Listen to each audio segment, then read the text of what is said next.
ಬಸವಣ್ಣ ಗುರುವಲ್ಲ, ವಚನ ಸಾಹಿತ್ಯ ಧರ್ಮ ಗ್ರಂಥವಲ್ಲ ಅಂತ ಹೇಳಿಕೆ ಕೊಟ್ಟರು ಕೇದಾರ ಶ್ರೀಗಳು.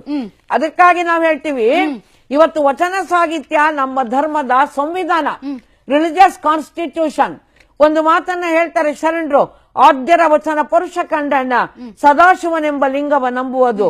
ಅಂದರೆ ಪ್ರತಿಯೊಬ್ಬರು ಕೂಡ ಈ ವಚನ ಆಧಾರದ ಮೇಲೆ ಇಂಥ ಶ್ರೇಷ್ಠವಾದ ವಚನ ಸಾಹಿತ್ಯವನ್ನ ಲಿಂಗಾಯತ ಧರ್ಮೀಯರು ನಮ್ಮ ಧರ್ಮಶಾಸ್ತ್ರ ಅಂತ ಪರಿಗಣಿಸಿರುವಾಗ, ಗುರುಬಸವಣ್ಣನವರನ್ನ ಲಕ್ಷಾಂತರ ಜನ ನಮ್ಮ ಆರಾಧ್ಯ ಗುರು ಅಂತ ಹೇಳಿ ಭಾವಿಸಿರುವಾಗ, ಇವ್ರಿಗೇನು ಅಧಿಕಾರ ಇದೆ ಬಸವಣ್ಣ ಗುರುವಲ್ಲ ಅಂತ ಹೇಳಿ? ಗುರುವಿಗೂ ಜಂಗಮನಿಗೂ ಯಾವುದೇ ಧರ್ಮ ಇಲ್ಲ, ಯಾವುದೇ ಜಾತಿ ಇಲ್ಲ, ಅದನ್ನ ಒಪ್ಕೊಳ್ತೀರಾ? ಜಾತಿ ಇಲ್ಲ, ಧರ್ಮ ಇರುತ್ತೆ.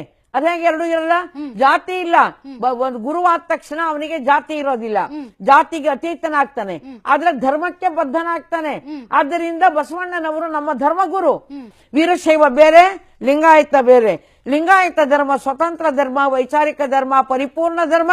ಇಂತಹ ಶ್ರೇಷ್ಠ ಧರ್ಮಕ್ಕೆ ವೀರಶೈವ ಅನ್ನೋದನ್ನ ತಂದು ತೊಳಕಾಕೋದು ಬೇಕಾಗಿಲ್ಲ. ಈ ವಿಚಾರದಲ್ಲಿ ತುಂಬಾನೇ ತಲೆ ಕೆಡಿಸ್ಕೊಳ್ತಾ ಇರೋದು ಮಾತಾಜಿ ಅವರು. ಹೌದು, ಯಾಕಂದ್ರೆ ಇದರಿಂದಲೇ ಅವರ ಭಕ್ತರು ಮತ್ತು ಅವರ ಅನುಯಾಯಿಗಳನ್ನ ಗಟ್ಟಿಯಾಗಿ ಹಿಡಿದಿಟ್ಕೊಳ್ಳಕ್ಕೆ ಸಾಧ್ಯ. ಇಲ್ಲಾಂದ್ರೆ ಯಾವುದೇ ರೀತಿಯಾದಂತಹ ಒಂದು ಬೇಳೆ ಬೇಯಿಸ್ಕೊಳಕ್ ಆಗೋದಿಲ್ಲ ಮಾತಾಜಿ ಅವರು. ಟೀಕೆ ಇದೆ ತಮ್ಮ ಮೇಲೆ. ಇದಿರ್ಬೋದು, ಟೀಕೆಗಳು ಬೇಕಾದಷ್ಟು ಇರ್ತವೆ, ಅದು ಮುಖ್ಯ ಅಲ್ಲ. ಈಗ ನೀವ್ ಹೇಳಿ ಪ್ರಶ್ನೆ ಇದೆಯಲ್ಲ, ಇದರಿಂದ ನಮ್ಮ ಯಾರ ವೈಯಕ್ತಿಕ ಹಿತಾಸಕ್ತಿ ಇಲ್ಲ. ಲಿಂಗಾಯತ ಧರ್ಮ ಒಂದು ಸ್ವತಂತ್ರ ಧರ್ಮ ಅಂತ ನಾವು ಮಾನ್ಯತೆಯನ್ನ ತಗೋಬೇಕಾಗಿದೆ.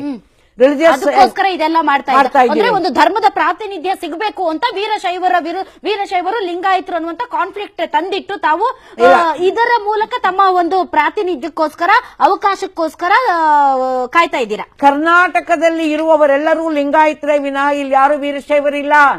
ಸ್ಪಷ್ಟವಾಗಿ ಹೇಳ್ತೀನಿ ನಾನು. ಇಷ್ಟಲಿಂಗವನ್ನ ಕಟ್ಟಿಕೊಂಡು ಪೂಜೆ ಮಾಡುವವರೆಲ್ಲ ಲಿಂಗ ಆಯತರೇ ವಿನಃ ವೀರಶೈವರಲ್ಲ. ನಾವೇನ್ ಹೇಳ್ತಿದ್ದೀವಿ, ನೀವು ಲಿಂಗಾಯತರು ವೀರಶೈವ ಅನ್ನೋ ಶಬ್ದ ಬಳಸಬೇಡ್ರಿ, ವೀರಶೈವರು ಅಂತ ಕರ್ಕೋಬೇಡ್ರಿ ಅಂತ ಹೇಳ್ತಾ ಇದ್ದೀವಿ.